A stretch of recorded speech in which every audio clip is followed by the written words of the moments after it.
This episode of The Rest is Football is powered by our new presenting partners, Fuse Energy. We're thrilled to welcome them to the team, especially outside the regular transfer window. A new signing providing power and energy. That sounds like a bit of me back in the day, Gaz. And reliable too, not one of those fair weather players who go missing in December. Fuse will be powering The Rest is Football right through the season. They're one of the UK's fastest growing energy suppliers, building solar farms and helping homes make smarter choices. Power that performs throughout the season. Fuse, keep everything running, lights on, meters smart, cars charged, a full squad you can count on. And when you sign up for their fixed rates, your energy prices hold their shape, even as the nights turn colder and the title race heats up. The season is long, but with Fuse, the energy never drops. For more information about energy that hits the top corner every time, head to fuseenergy.com/football. And if you fancy getting involved, sign up with the code FOOTBALL for the chance to get a shout out on the pod and throw your own question at us next time.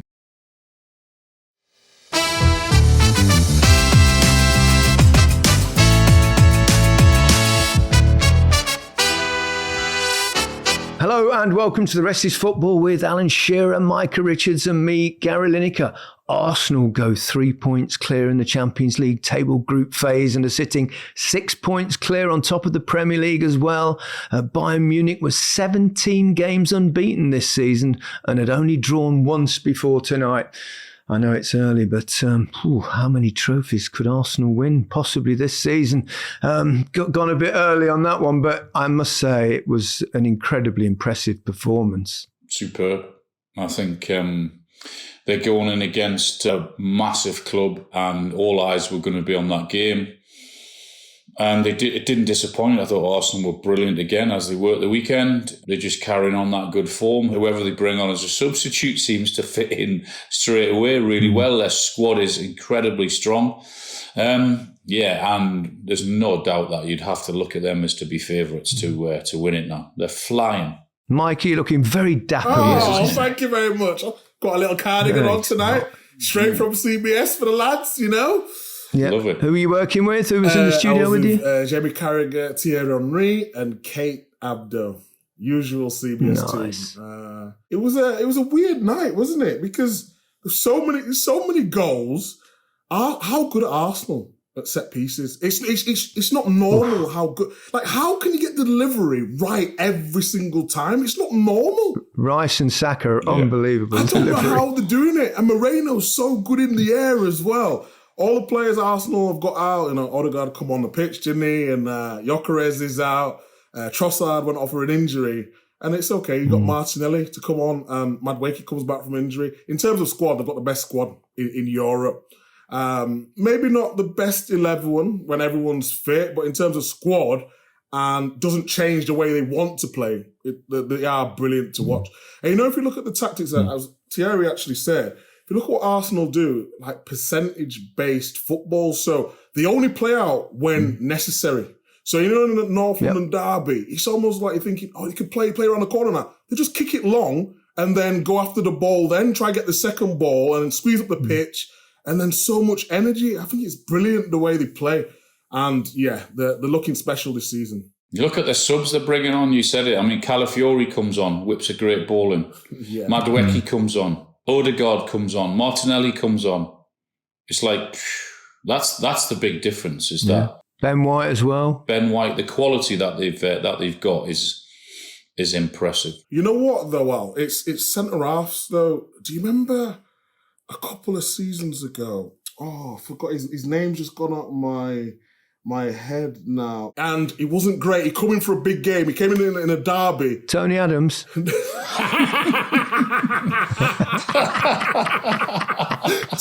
Adams. But anyway, the point I'm trying to make, you got Hincapié plays and then does ever so well. Then Mascara plays and does ever so well when you've got Gabriel out and you can rest Saliba. It's just, the squad is just ridiculous. It's so powerful. Was it Ribaldi?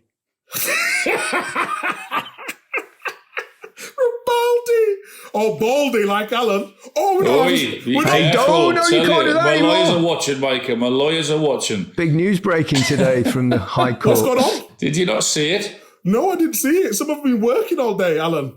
Calling someone bald now, you could be done in the court. The lawyers are watching, Micah. Really? Yeah. What about ear jokes? Are they allowed? Hey? Never again, Al. Never again. I was talking about Rob Holding. Rob Holding. That's what I was talking about. Rob Holding. When he came in, he Rob was a Holding. good player. Hey, Gaz has had a few wines tonight, hasn't he? I can tell. Yes. He's had a few. Harry said to me, he said, I think it was Rob Aldi.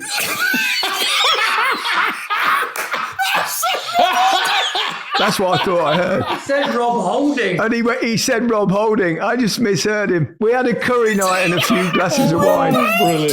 And I was thinking, I can't remember a player called Rob Aldi, but anyway, I'll go with it. Oh, dear. I didn't want to ask. I'm thinking, who the fuck's Robaldi? Rabaldi. I was thinking the same thing. I was going, who? Rob Aldi. Anyway, the point I was trying to brilliant. make, he was a good defender, but the standard went down a little bit. When they bring in their centre-halves now, the standard's just the same. Maybe just Gabriel is better aerial threat from set pieces. The squad is just amazing. They didn't give Kane a sniff, did they? Mm-hmm. I know he kept going deep a lot, didn't he? When I was watching it, but they looked really comfortable. And the Bayern scored a really good goal, but other than that, I thought Arsenal handled them really, really well. He looks a talented youngster, that Carl, doesn't he? Doesn't he? Ooh, what a goal! I mean, he's tiny. I know he is tiny, but he scored a wonder goal in the Champions League a few weeks ago, and then he followed it up with another incredible finish. 17. 17. There's some great talent in the world at the moment. Young talent seem to be getting younger, or are we getting older? Bit of both. It's one of the two. But who's going to stop Arsenal this season in anything? We know what football's like. You lose a couple of matches and everything goes wrong with the world. But they really do not look like that's going to happen, because that squad strength we talked about, even if they got a few injuries, which they've had, they can cope with. Not many teams have the cover, particularly at centre-back, like they seem to have done. Their recruitment has been fantastic over the last few years, particularly, I would say, possibly the last 6 months or so, over in the summer. How good was Declan Rice again, by the way? Declan Rice, I mean, what a player. I mean, Micah Richards, come on. I mean, What? I'm just saying. I remember with the comparisons, and you laughed at me when I was saying about Rodri and... No, I did not laugh at you, because you know the full context to what that was, Alan. Basically, and he admitted it himself. We spoke to him tonight after the show, and they got Chelsea at the weekend, and everyone was talking about Caicedo and Rice. It could be like Roy Keane and Vieira type battles in midfield. And he said he's a little bit different for him. He's a number 6, Caicedo. But Declan Rice, Caicedo's number 6. He's a number 8. And he said he's better in that number 8 position. We was talking about number 6 with Rodri, and Rodri goes and wins the Ballon d'Or at the time. But I agree with you, Al. He's took his game to the next level, hasn't he? Incredible. I mean, when he runs with the ball, I mean, God blimey, doesn't he cover some ground? And then he's got the incredible delivery. I mean, he was so close to scoring when he charged through at the end, and actually it was a brilliant save from Neuer with his feet. But I mean, he's become, I mean, can you imagine him and Bellingham as 2/8s either side, and then someone like, whether it's Anderson or maybe Wharton holding for England? I mean, that's a midfield. That is a midfield. That's the midfield, guys. You said it. Fantastic. That is it. Yeah. Go with that. You can now start to talk about winning things, can't you? I would say so. Liverpool, chaps, by contrast to Arsenal, I mean, none of us predicted this, but they're in a hole at the moment. I mean, to lose 4-1 at home to PSV, I mean, you can have games where things go a little bit wrong, but they are conceding so many goals. What's happened? I mean, we've asked this before, and and we talked possibly, didn't we, about, the loss of Diogo Jota and stuff. But I think there's more than that. I think, they really are struggling to cope with teams that go at them. There's no harm in being beaten, but it's the way they're being beaten. When you score against them, it's like they basically crumble. It's like, what on earth goes on? I mean, you look at Konate and Van Dijk, it's like, I'm looking at two completely different players to what we saw last season. I mean, Konate is massively struggling, as is Van Dijk. He looks a yard at least short. I mean, I don't know what he was doing for the penalty with the handball. It was obviously a penalty. And I've also said, didn't I? It's like, it's not as if it's one position where there's a problem. I mean, there's a problem all over the park, which is why it's going to be so difficult to fix that. Who would have thought this just a few months ago? They won the league. They were like incredible, brilliant, and we all were saying how tactically brilliant he was. And now there are question marks, Micah, no? Yeah, it happens though, doesn't it? I think he's had the backing. It's just about coaching now. I think Slot's a good manager. You don't turn a bad manager overnight. I just feel as though the players... So if you look at someone like Van Dijk, he almost played for two people at times, didn't he? Whether he's organising, whether he's now playing at the level of everyone else, and he's not being able to help everyone around him at the moment because there's too many runners, not enough protection, there's too many changes, and then he just can't get that cohesion. Change a goalkeeper, again, in, out, and changing, but they just look flat. They look like they don't have the energy of old. Liverpool were good when they pressed. It's like when they're pressing now, they're just getting played round and then they can't get back. And I agree with Alan, Konate, and I don't like singling people out. I don't think it's right. But they're making basic errors that I don't usually make. And then Szoboszlai has had to play right back in games, he's a midfielder, and at the moment it's just all over the place. But do I think Slot can turn it around? Yes. But I think the fans now are starting to question him, and rightly so, because a result like that, it's happening at Anfield. If these were away performances, although you don't expect it for Liverpool, but you put your hand up and say, you know what, it is what it is. But at home, in front of your fans, where it's usually a fortress, that is what... I can't get my head around it. 9 defeats in 12 games. Well, that's a crisis, by the way. I think if it's any other football club, you'll say okay, but for Liverpool and for what they did last year to where they are now and how much they've spent, and as I said, it's not it's the manner of the defeats that's the worrying thing, which is why it is a crisis. What is it? 9 and 12 now? Did you say? Yeah. Yeah, for any club that's tough, but for the size of a club of Liverpool, then yeah, it is. There's no doubt about it. Yeah, they're really in trouble, and they've conceded 3 goals or more in 3 consecutive games now as well. First time for Dong, 1992 or something. I think we were playing back then, Alan. It's that long ago, but it's difficult with a manager like that when he's done so well in the first season. But I think you can ask this question. Was the first season perhaps something of a knock-on effect from the Jurgen Klopp era? It's perhaps a little bit unfair, I don't know, because obviously a new manager comes in and he did change things slightly and they did win the league, which they hadn't done previously for a little while. But is there an element of that and that gradually wears off and then there's a little bit of transition now or not? Because they've brought in obviously lots of new players. They've spent a bloody fortune. An absolute fortune on new players. No, I would be reluctant to say. I mean, he did an unbelievable job last year. It was incredible that what he did. Agreed. And I don't think you can ever take that away from him. Yes. What did he bring in? Chiesa, was it? Other than that, they didn't bring anyone in, did they? No. Whereas this year, or this season, I should say, you're right. I mean, they've spent an absolute fortune, and the only one that's worked is Ekitike. That's it. I mean, and he left him out at the weekend. I mean, if I was him at the weekend, I would say, hang on.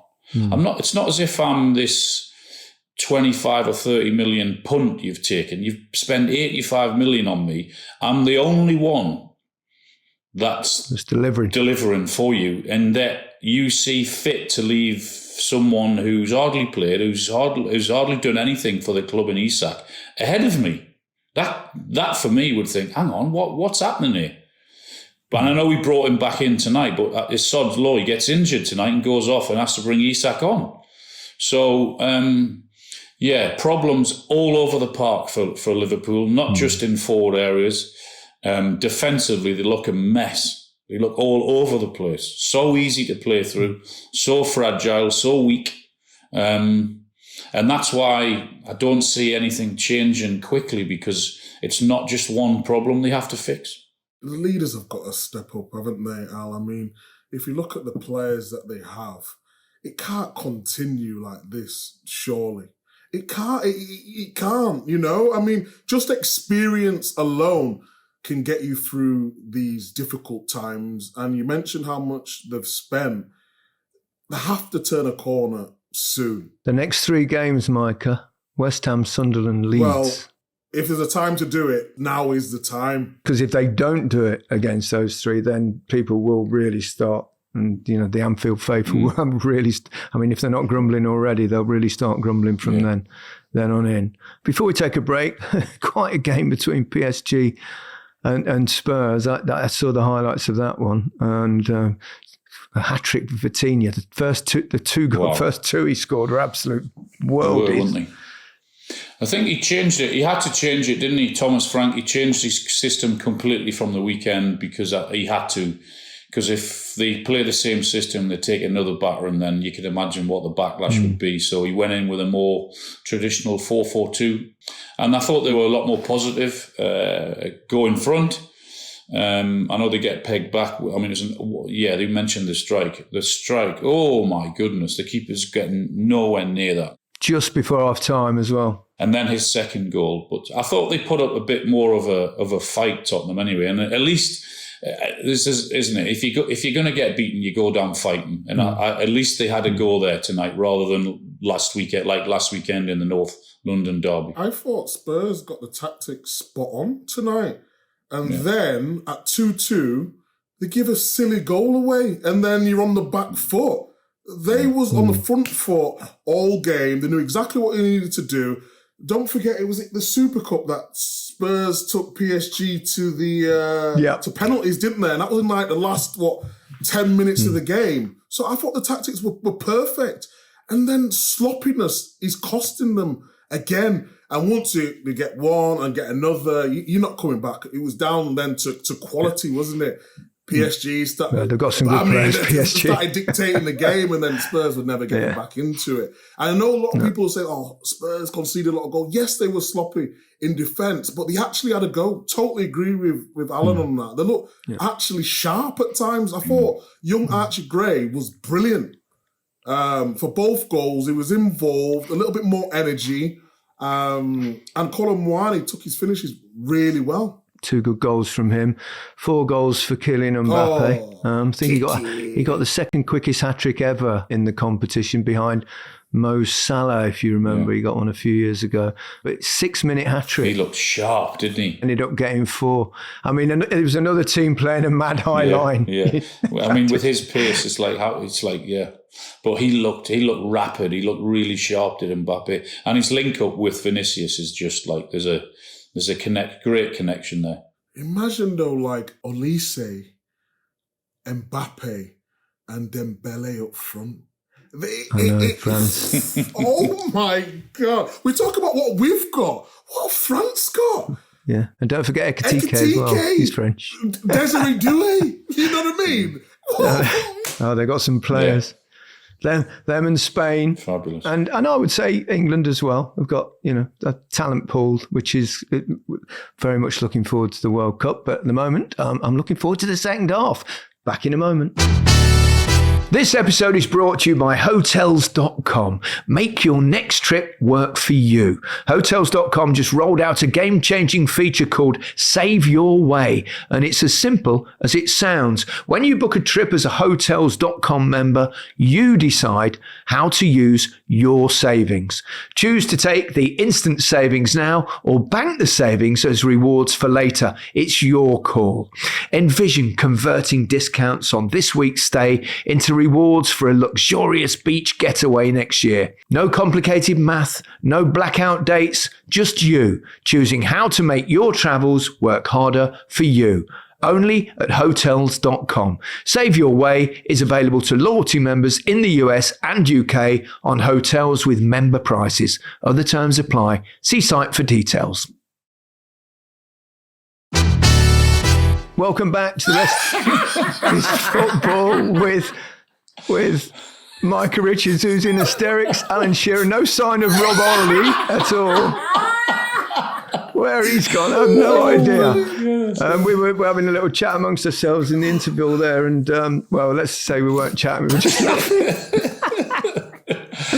Aldi, brilliant. No, that's so stupid. Something. Anyway. Manchester City was a curious one yesterday. Pep Guardiola made 10 changes, which means they've just marginally slipped out of the top 8 spots because it didn't work. They lost against Leverkusen, who've been playing well in recent weeks after a terrible start to the season when they got rid of Ten Hag, obviously. And it was a bit of a gamble. He left Haaland out, who's been in exhilarating form, and all the big stars, brought a few of them on in the second half, but I just wonder what he was thinking. I mean, it's hard to question Pep because he's obviously been so brilliant and successful over such a long period. You've got to bear in mind their next game is Real Madrid away in the Champions League, and they've got Leeds at the weekend. So, you know, obviously you've got to juggle your players around a little bit and maybe... But it bewildered me, that one. I couldn't work it out because the one place you don't want to finish really, well, apart from obviously in the bottom 8 teams, but in that middle section of 16 teams, you get 2 more games, which is the last thing they'll want. The only thing I would say on that, Gaz, is he's trying to get minutes into his players. Doku's played a lot, Haaland's played a lot, Foden's played a lot, Shirky's played a lot. But all together in the Champions League. I know. But, like, when are they going to get the games? If you look at the side that started, Trafford, Kusanov, who was in the team before he got injured, John Stones, you know, Nathan Ake, Aït-Nouri, the new signing, Rico Lewis, Nico Gonzalez is the one who started. He was the only one who didn't change. Oscar Bob, who's been really good, coming on games. Reinders. Well, they've got a great squad and stuff, but it just seemed odd that he would entirely change his team, almost like it was a Carabao Cup game or a third round of the FA Cup or something. When the following 3 fixtures are Leeds, Fulham and Sunderland. Yeah. How did they play, Micah? Because I didn't see this. I was doing the Chelsea-Barca game, the co-com. So how did they actually play? It looked like they had a lot of possession from what I could see. But no real cutting edge. Haaland comes on the pitch trying to change the game. I think Doku came on as well. We did a game at the weekend against Newcastle, where they lost that game as well. So they lost 2 now. But no one else is scoring, Alan. Haaland scoring all the goals. They did miss a few chances, so it could have been different, and it's easy in hindsight, but they obviously. Need to share the goals around, don't they? Yeah. If you look at the concern for Man City, if you want to be or win the Champions League or fight for the league, you've got to share the goals around. Players have got to step up now because, you know, they've been given a chance, didn't do it. Now they're back on the bench. I do agree with you, it's strange, but I just thought maybe he's trying to get minutes into the lads who have not played and thinking it's a good enough side to beat Leverkusen at home. That's the only thing I can think of. It's a big ask, isn't it, to change 10? Yeah, you're right, I think, guys, in terms of more like a Carabao Cup thing that they would do. But to do that in the Champions League is a massive thing. And obviously, it's backfired. 10 changes is a lot. Yeah. You were at Stamford Bridge, Al. I mean, what a performance from Chelsea. And a lot came true about what we've said frequently about Barcelona. If a team actually thinks about how to play against them with their high line, then they're going to cause mayhem. And you called it very early in your co-commentary, and you're absolutely spot on. I mean, it was madness. Honestly, I mean, first of all, I have to say, Maresca, whatever decision he made yesterday in terms of his team selection, it was absolutely spot on. It worked perfectly.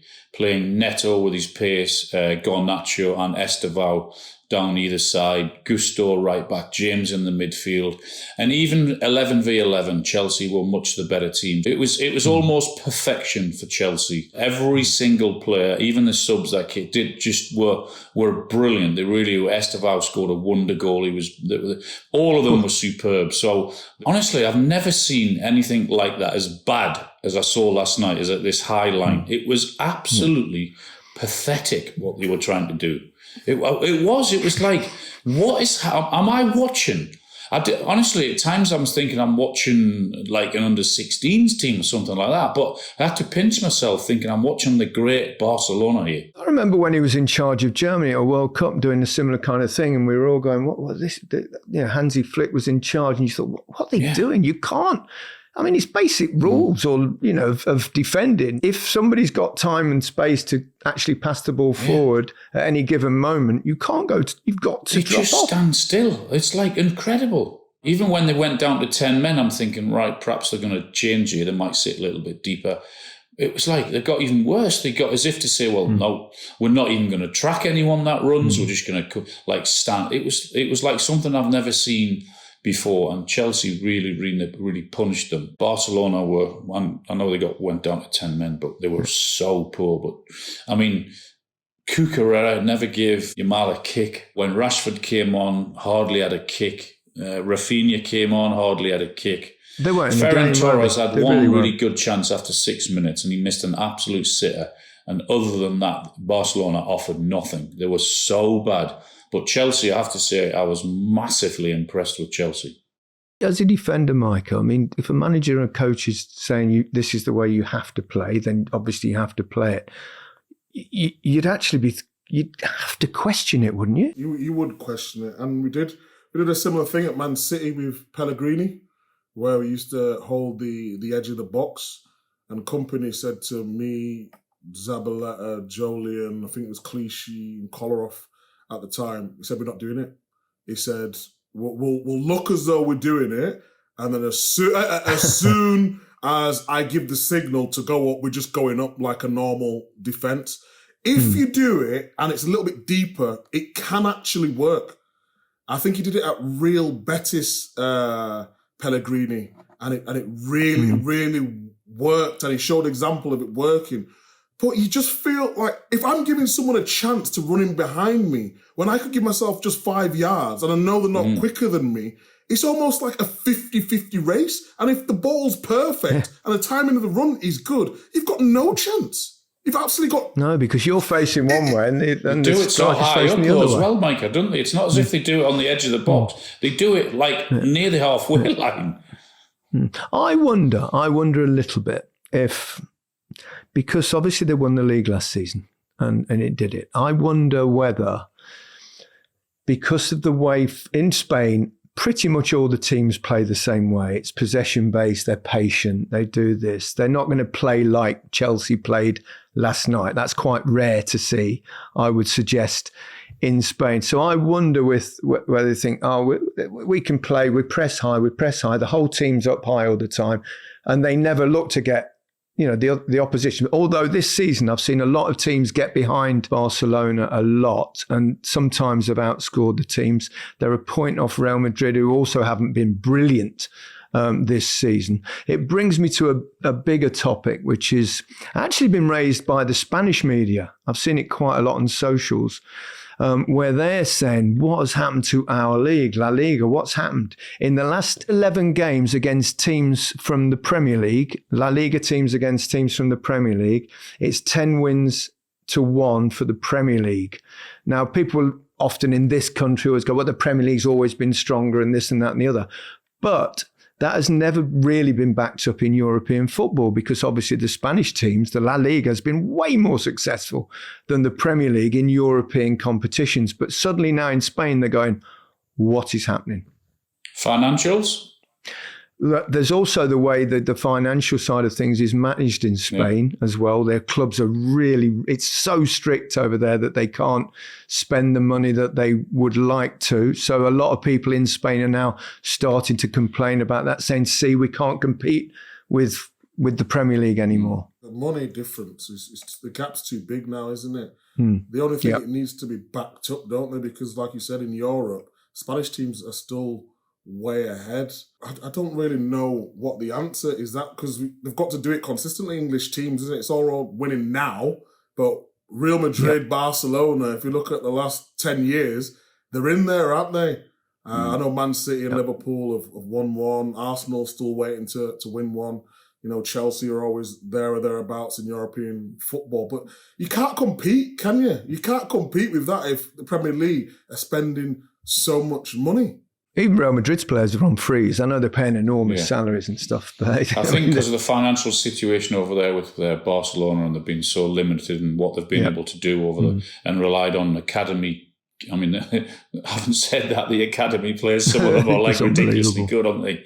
But even the situation where they've taken Marcus Rashford, haven't they, in terms of he's on loan for a season, and there's an obligation, I think, if they choose to buy him for 30 or 35 million, something like that. So, he's done really well this season. But they still have the pull, though, don't they, guys? If Barcelona or Real Madrid, so... Well, the big players still want to go, though. If they want you, you're gonna go. So that's why they're so successful, because they've still got the pull of the big players. But for the rest of the teams, I think it's slowly changing now. I'd sort of agree.